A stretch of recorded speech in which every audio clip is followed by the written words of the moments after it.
Bismillahirrahmanirrahim. Alhamdulillahirabbil alamin. Wassalatu wassalamu ala asyrafil mursalin nabiyina Muhammadin sallallahu alaihi wasallam wa ala alihi wa sahbihi ajma'in. Muslimin dan muslimat yang dirahmati Allah, Assalamualaikum warahmatullahi wabarakatuh. Alhamdulillah, selamat kita bertemu kembali dalam siri penghayatan kita pada sirah Nabi kita Nabi Muhammad sallallahu alaihi wasallam, agar kita mengambil iktibar daripadanya untuk lebih kita ini insya-Allah menghayati agama yang disampaikan oleh baginda dan mengambil contoh tauladan daripada sirah baginda insya-Allah. Insya-Allah pada siaran kali ini yang merupakan bahagian yang ketiga dari peristiwa Perang Tabuk, sebuah peperangan yang besar yang terjadi dalam bulan Rajab tahun ke-9 Hijriah. Peperangan yang dipimpin sendiri oleh baginda sallallahu alaihi wasallam. Bahkan inilah Perang Tabuk inilah merupakan peperangan yang terakhir yang dipimpin oleh baginda sallallahu alaihi wasallam. Dalam dua siaran yang lalu, walhamdulillah, telah pun sama-sama kita hayati tentang sebab-sebab terjadinya Perang Tabuk ini. Kemudian sempat kita perkatakan lokasinya, di mana Tabuk ini, dan bagaimana keadaan cuaca di sana, bahkan perjalanan daripada Madinah menuju ke sana. Dan dalam bahagian yang lalu, bahagian yang kedua, kita dapati seruan Nabi SAW kepada penduduk Madinah, termasuklah orang-orang munafik, untuk menyertai peperangan ini, yang mana terdapat segelintir ataupun sebilangan daripada orang-orang yang diajak dan diseru oleh Nabi SAW memberikan pelbagai alasan, terutamanya daripada kalangan orang-orang munafik.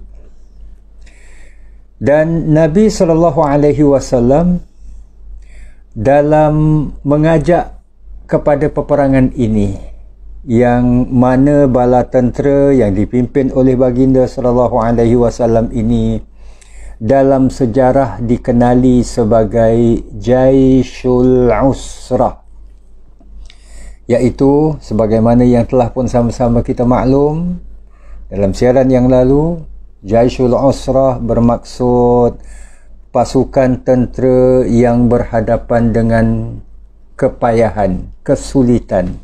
Kepayahan, kesulitan yang dimaksudkan adalah selain daripada bakal menempuh perjalanan yang jauh, persiapan-persiapan yang serba kekurangan.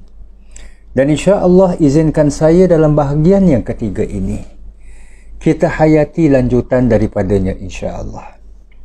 Kita mulakan tentang Jaishul Usrah ini apabila Nabi SAW menyeru orang-orang, para sahabat terutamanya, untuk berinfak di jalan Allah Subhanahu wa taala, daripada sudut membiayai, sponsor kata orang tu, untuk membiayai keperluan-keperluan peperangan, sama ada daripada sudut senjata, kenderaan, malah bekalan makanan, selain daripada kesediaan mereka untuk terlibat dalam peperangan ini. Sebab kita maklumi, peperangan ini adalah berhadapan dengan satu kuasa besar, superpower orang-orang Rom, bangsa yang secara umumnya ditakuti oleh bangsa Arab seluruhnya. Orang-orang Rom ditakuti oleh bangsa Arab. Dari surah Ali Imran ayat 92, Allah Subhanahu wa taala berfirman dalam soal infak di jalan Allah, A'udzu billahi minasyaitonir rajim. Lan tanalul birra hatta tunfiqu mimma tuhibbun. Kamu, kata Allah, wahai orang-orang yang beriman, tidak sekali-kali akan dapat mencapai hakikat sebenarnya apa yang dinamakan albir, kebaikan ataupun kebajikan itu, hatta tunfiqu mimma tuhibbun, sehinggalah kamu ini meninfakkan, sedekahkan, dermakan sebahagian daripada apa yang kamu senangi, apa yang kamu cintai. Tak minta semua, sebahagian, dan sebahagian ni tak dibataskan. InsyaAllah ini yang akan kita lihat bagaimana infaknya para sahabat radhiyallahu anhum ajma'in. Jadi kamu, kata Allah, sekali-kali tidak akan dapat mencapai hakikat kebajikan itu sehinggalah kamu ini menginfakkan mimma tuhibbun, sebahagian dari apa yang kamu senangi, apa yang kamu cintai. Wa ma tunfiqu min syai'in fa innallaha bihi alim. Dan apa saja yang kamu infakkan, min syai'in, dari sesuatu, yakni apa jualah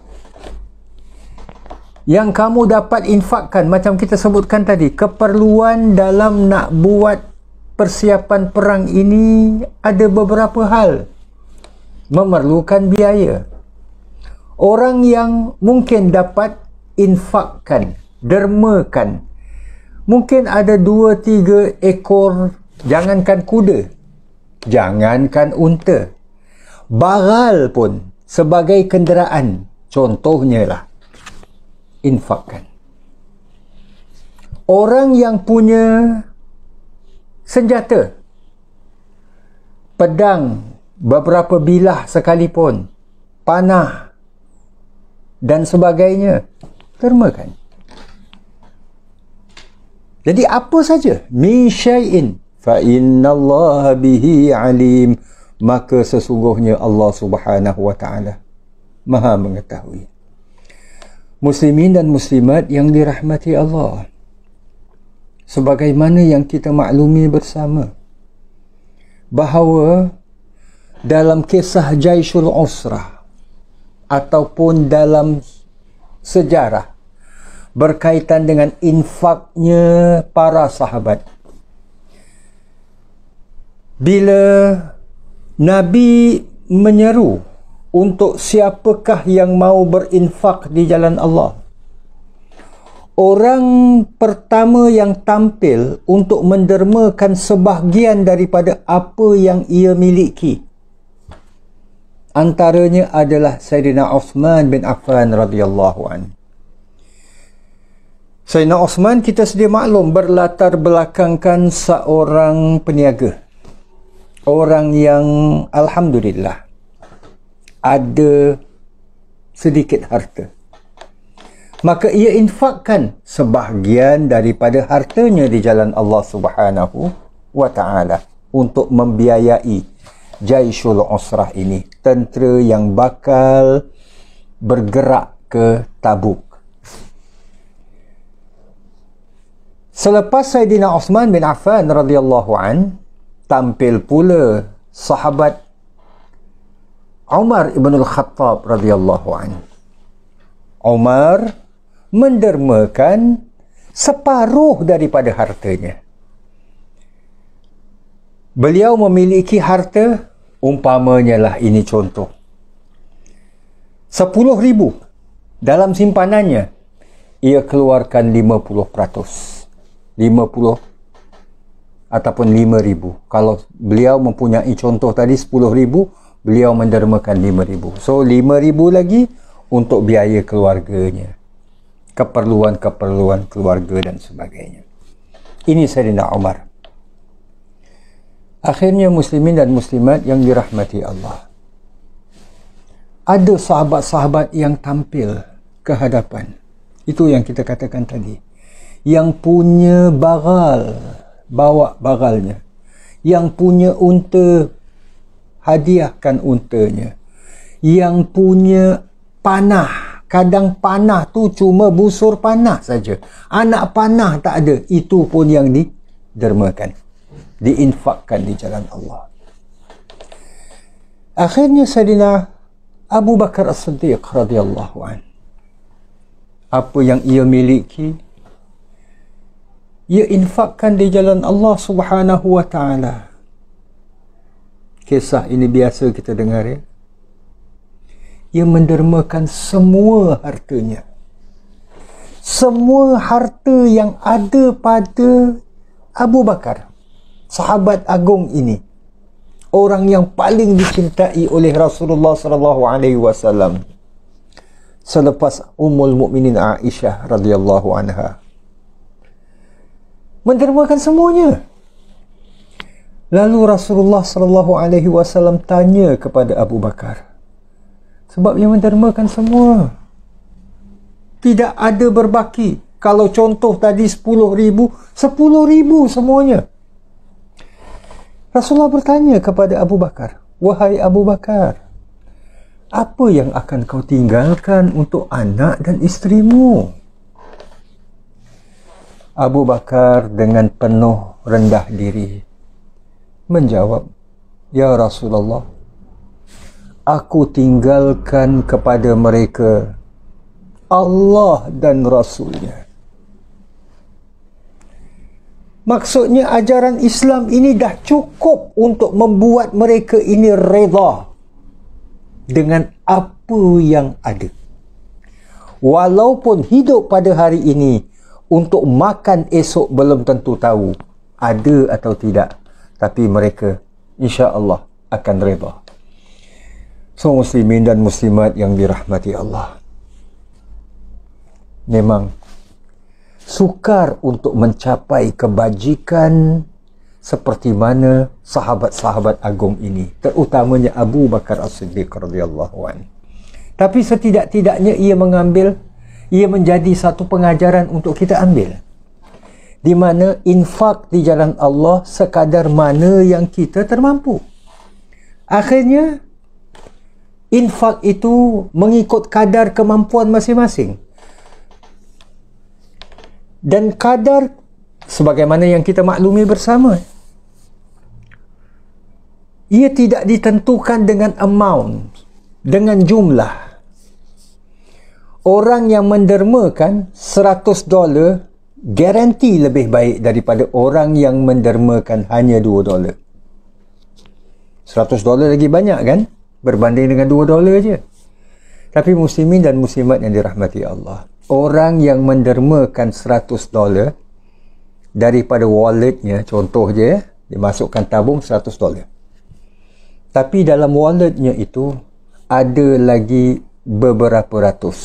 Itu dalam wallet. Dalam bank, alhamdulillah lah, dia mendermakan. Ada pula orang yang mendermakan hanya $2 dari walletnya. Dan orang yang mendermakan $2 ini, hanya $2 itu sajalah yang ada dalam walletnya. Beranikah kita mengatakan orang yang mendermakan $100 itu jauh lebih baik daripada orang yang mendermakan $2? Belum tentu. Itu yang ayat tadi sama-sama kita maklumi. Ayat 92 daripada surah Ali Imran. Di penghujungnya Allah mengatakan, fa innallaha bihi alim. Maka sesungguhnya Allah mengetahui, maha mengetahui apa yang didermakan. Muslimin dan muslimat yang dirahmati Allah, bila mana orang-orang seperti Osman, Umar, Abu Bakar dan sahabat-sahabat yang lain yang mampu meninfakkan, membiayai keperluan Jaisul Usrah ini, tampil untuk ialah mendermakan harta mereka di jalan Allah dalam apa jua bentuk. Terdapat di sana beberapa sahabat. Ada di antara mereka yang pulang ke rumah, tanya kepada keluarganya, jumpa isterinya, ada tak isterinya ini menyimpan ataupun mungkin sedang mengenakan, sedang pakai barangan kemas yang akhirnya boleh dijadikan sebagai ialah sesuatu jumlah yang dapat dibiaya, digunakan untuk biaya Jaisul Usrah ini. Isterinya menggeleng kepala. Ada pula sahabat-sahabat yang ingin membiayai daripada sudut. Dia tengok di belakang rumahnya, ada tak unta ke, baral ke, yang boleh dijadikan kenderaan untuk ia membiayai Jaisul Usrah ini sebagai haiwan kenderaan ataupun untuk mengangkat barang, angkat senjata dan sebagainya. Tak ada. Ada pula di antara mereka yang melihat di rumah mereka mungkin ada bekalan makanan yang boleh diberikan kepada Jaisul Usrah ini sebagai bekalan makanan semasa perjalanan. Di rumah mereka tidak tersimpan walau sedikit makanan. Sedangkan mereka ini para sahabat, mereka tak dapat ikut serta dalam peperangan. Kerana apa? Ada di antara mereka yang dah lanjut usia. Maklumlah, perjalanan dari Madinah nak menuju ke Tabuk, satu jarak yang cukup jauh. Keduanya, cuaca yang panas. Mereka ingin, bukan macam yang kita sebutkan dalam siaran yang lalu, orang-orang yang berikan alasan. Tapi ini mereka ingin ikut serta dalam peperangan, tapi mereka tergolong dalam golongan orang-orang yang tidak berupaya, tidak mampu. Dah lanjut usia, dah tak kuat. Malah ada di antara mereka yang tak punya sesuatu untuk membiayai, untuk untuk infak di jalan Allah. Jangankan menaja, nak infak sebahagian tu pun tak mampu. Kisah mereka ini muslimin dan muslimat yang dirahmati Allah, dilukiskan oleh Allah Subhanahu wa taala dalam Al-Quran, dalam firman-Nya yang terdapat di surah At-Taubah ayat 92. Kisah para sahabat Al-Bukaun. Maksud Al-Bukaun adalah sahabat-sahabat yang menangis. Firman Allah, wala 'alal ladzina idza ma atauka litahmilahum qulta la ajidu ma ahmilukum 'alaihi. Dan tidak juga berdosa selain daripada para sahabat ini yang tak mampu nak ikut serta dalam peperangan atas sebab-sebab yang valid, sebab-sebab yang jujur, ikhlas. Memang tak mampu mereka nak ikut serta. Allah katakan mereka ini juga tidak berdosa bagi orang-orang yang ketika mereka datang kepadamu memohon supaya engkau, wahai Muhammad, memberi kenderaan kepada mereka. Mereka tak kuat nak jalan. Jadi at least kalau ada juga kenderaan dapat mereka naiki, tapi tak ada. Engkau berkata, wahai Muhammad, tidak ada padaku kenderaan yang hendak ku berikan untuk membawa kamu. Mereka bukan tak nak ikut, bukan tak nak pergi, tapi mereka tak kuat untuk berjalan. Jadi mereka perlukan kenderaan. Kenderaan yang mereka perlukan pun tak ada. Jadi mereka datang jumpa Nabi SAW. Nabi nyatakan tak ada. Lalu apa yang berlaku muslimin dan muslimat yang dirahmati Allah?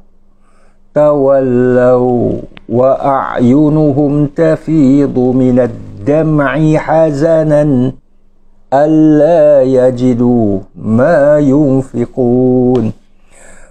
Mereka kembali setelah bertemu dengan Nabi.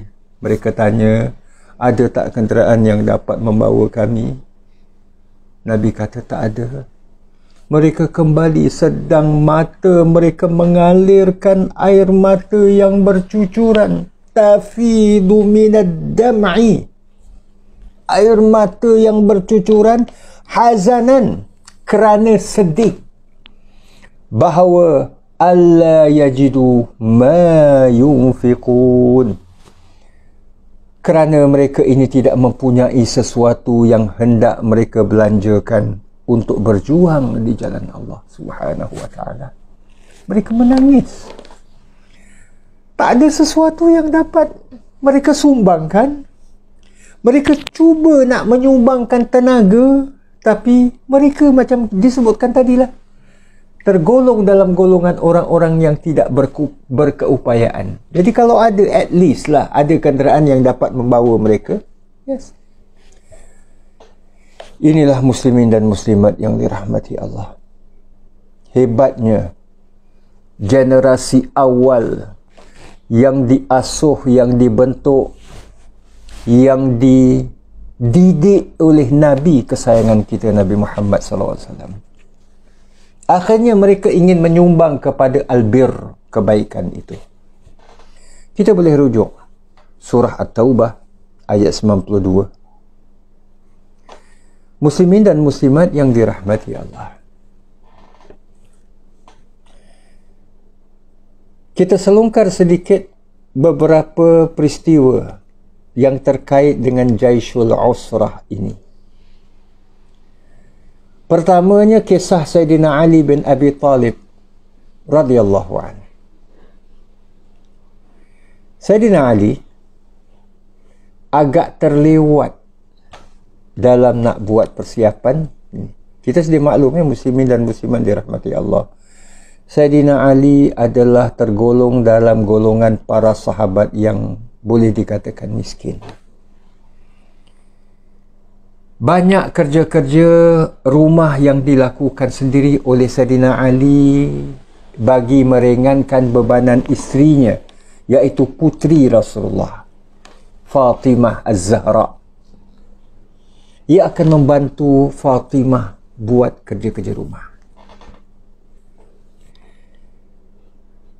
Lalu terlewatlah nak bergerak sama dengan rombongan tentera yang lain.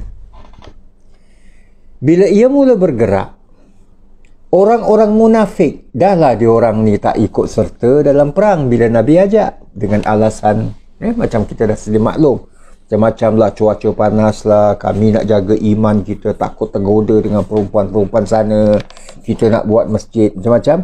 Bila Sayyidina Ali bergerak, mereka nampak, mereka mengejek. Mereka mengejek dengan ejekan ini berat untuk berperang, sebab itu ketinggalan. Macam-macam ejekan.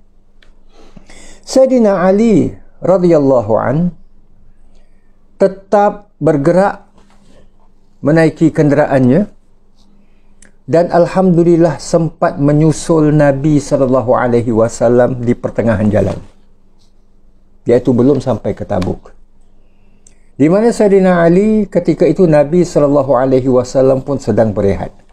Ialah perjalanan jauh kan, makan beberapa hari. Jadi Sayyidina Ali sampai ketika Nabi SAW berhenti di suatu kawasan, suatu daerah. Nabi berehat bersama dengan para sahabat, tentera yang lain. Sayyidina Ali pun ceritakanlah sedikit apa yang berlaku, kenapa beliau lambat dan sebagainya kan.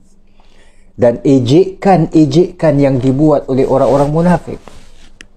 So muslimin dan muslimat dirahmati Allah, Rasulullah sallallahu alaihi wasallam meminta daripada Sayyidina Ali, wahai Ali, pulanglah ke Madinah. Nabi memerintahkan Sayyidina Ali untuk pulang ke Madinah, untuk bantu keluarganya.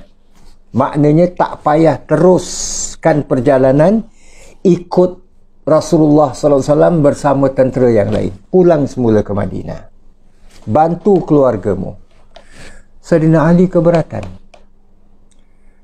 Rasulullah SAW sendiri pun telah melantik seorang sahabat yang lain untuk memimpin solat, untuk menguruskan hal-hal di Madinah dan sebagainya.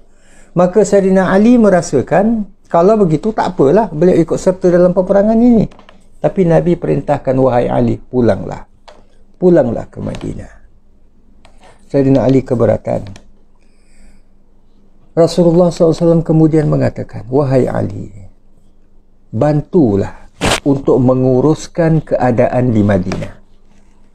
Sebab kita maklum di Madinah adanya orang-orang Yahudi, adanya orang-orang munafik yang merupakan duri dalam daging bagi masyarakat Madinah dan sebagainya kan. Jadi kemungkinan mereka buat sesuatu yang mereka tunggu peluang bila Nabi tak ada. Maka itu Nabi SAW memerlukan seorang yang tegas seumpama Sayyidina Ali, yang muda, yang cekap. Maka Nabi minta, wahai Ali, pulanglah, bantu uruskan hal ihwal Madinah. Sayyidina Ali juga keberatan. Rasulullah mengatakan, wahai Ali, tidak sukakah kamu di mana kedudukan kamu ini denganku seumpama kedudukan Harun kepada Musa? Kita sudah maklum muslimin dan muslimat yang dirahmati Allah, Nabi Harun membantu Nabi Musa dalam perjalanan nak menuju ke Palestin, Baitul Maqdis. Allah menjemput Nabi Musa naik ke Gunung Tur Sina, untuk kemudiannya Allah kurniakan kitab Taurat kepada Nabi Allah Musa alaihi salam.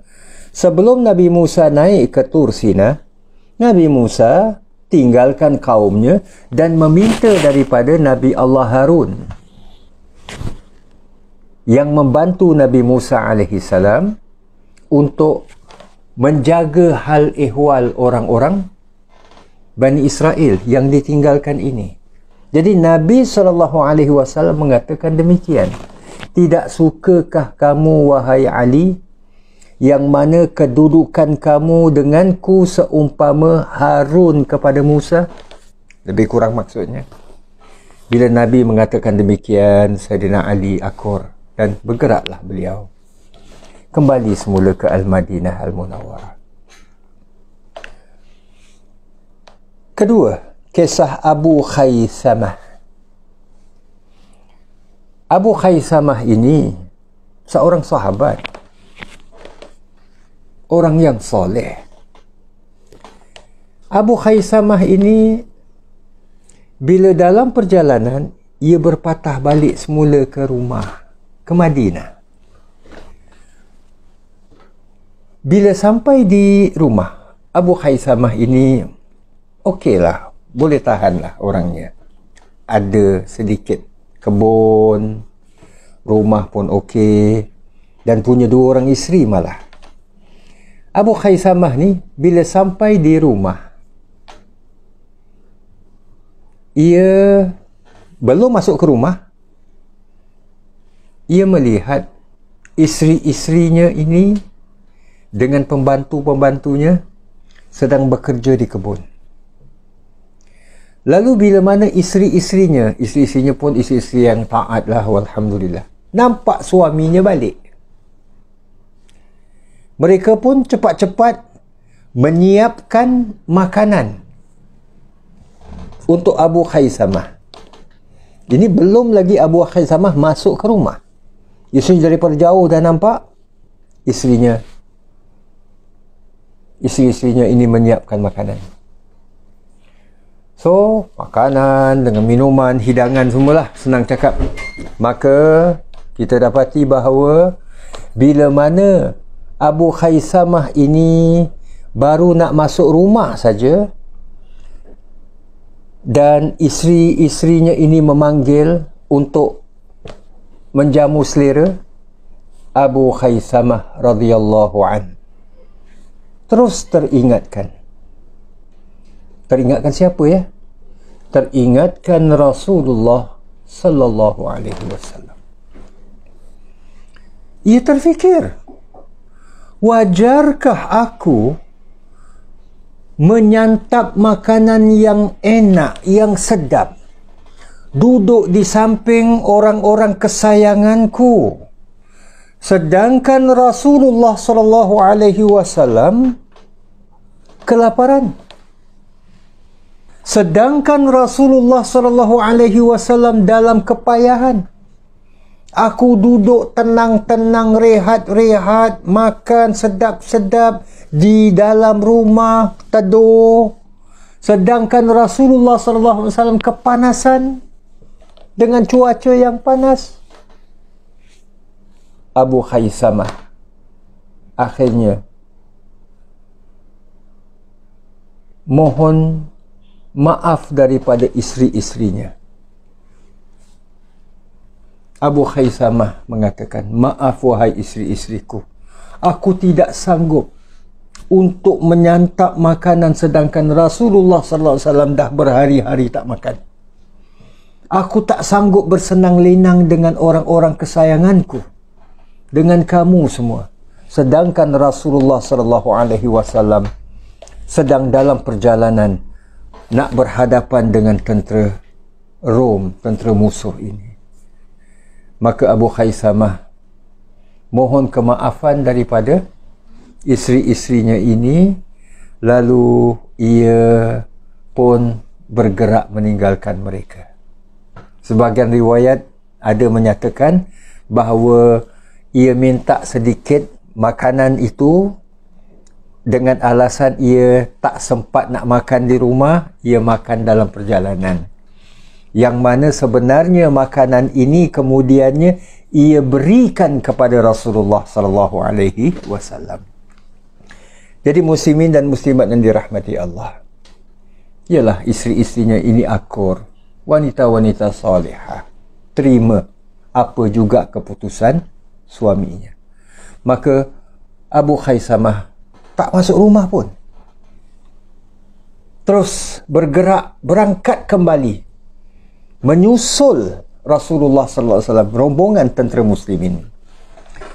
Ketika itu pun Rasulullah SAW sedang duduk berehat, ialah selepas penat berjalan jauh, masih belum sampai ke Tabuk ni lagi.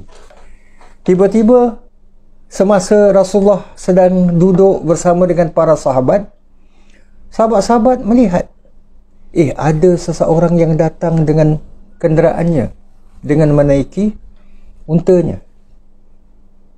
Mereka tak kenal pastilah siapa dia kan. Maka Rasulullah sallallahu alaihi wasallam menyatakan, itu pasti Abu Khaisamah, kata Nabi. Itu pasti Abu Khaisamah. Bila dah dekat, memang benar, para sahabat pun menyaksikan ini Abu Khaisamah. Ia turun daripada untanya, ia bertemu dengan Rasulullah sallallahu alaihi wasallam. Dan bila bertemu dengan Rasulullah SAW, ia menuntut maaf daripada Nabi. Sebab ia pertamanya tak minta izin daripada Nabi untuk pulang ke Madinah, untuk bertemu dengan keluarganya. Kedua, tak wajar baginya sebab dah ikut serta dalam peperangan ini. Tapi akhirnya ia segera kembali dan ia menceritakan semuanya kepada Nabi SAW. Rasulullah SAW sambil tersenyum, Rasulullah SAW mengatakan, kamu memilih pilihan yang tepat, wahai Abu Khaisamah. Dan Nabi mendoakan kebaikan untuknya. Abu Khaisamah bila mana didoakan oleh Nabi, ia merasakan terubat segala apa yang ia sedihkan sebelum ini. Rasa bersalahnya ia sebelum ini. Sebab bila ia kembali semula kepada Rasulullah SAW, Rasulullah mengatakan, engkau telah memilih pilihan yang tepat. So, muslimin dan muslimat yang dirahmati Allah, kita lihat Jaisyul Usrah ini, bagaimana para sahabat, termasuklah satu lagi peristiwa, ada 2 orang sahabat yang menaiki unta secara berganti-gantian. Sebahagian riwayat menyebutkan naik bagal, bukan unta. Secara berganti-gantian. Satu naik, satu jalan. Nanti dah sampai satu tempat, yang jalan tu penat, yang jalan itu pula naik, yang tadi naik kenderaan tadi tu turun jalan. Namun mereka dengan penuh bersemangat, dengan penuh keimanan, tetap meneruskan perjalanan menuju ke Tabuk bersama pasukan tentera yang lain. Muslimin dan muslimat yang dirahmati Allah, hatta ada seorang sahabat yang punya 2 ekor unta. Satu ia naik, satu lagi digunakan untuk membawa barang-barang keperluan, termasuk senjata. Maka bila ia tahu para sahabat termasuk Rasulullah sallallahu alaihi wasallam dah berhari-hari tak makan, tak punya sesuatu untuk makan, lalu ia mendekati Rasulullah sallallahu alaihi wasallam dengan hasrat. Ia menawarkan kepada Nabi, ya Rasulullah, saya ada 2 ekor unta. Unta yang satu ini saya tunggangi, dan itu pun saya berkongsi dengan sahabat-sahabat yang lain. Yang seekor unta yang lain ni, dia bawa alat-alat peperangan dan barang-barang keperluan kita. Jika Rasulullah izinkan, saya hendak menyembelih salah seekor daripada 2 unta ini. Biarlah saya tak naik unta ini kalau unta ini diperlukan untuk bawa barang-barang. Sebab daripada 2 tinggal 1 je kan, bila disembelih 1 seekor. Jadi, ataupun saya naik kenderaan itu, dengan barang-barang ini saya juga membawanya bersama. So, muslimin dan muslimat yang dirahmati Allah, kesimpulannya sahabat ini mohon izin daripada Nabi untuk menyembelih unta buat bekalan makanan. Sampai gitu sekali. Muslimin dan muslimat yang dirahmati Allah, Rasulullah sallallahu alaihi wasallam keberatan untuk mengabulkan, memenuhi permintaan sahabat ini. Bagi Rasulullah sallallahu alaihi wasallam, insya-Allah perjalanan tidaklah begitu jauh lagi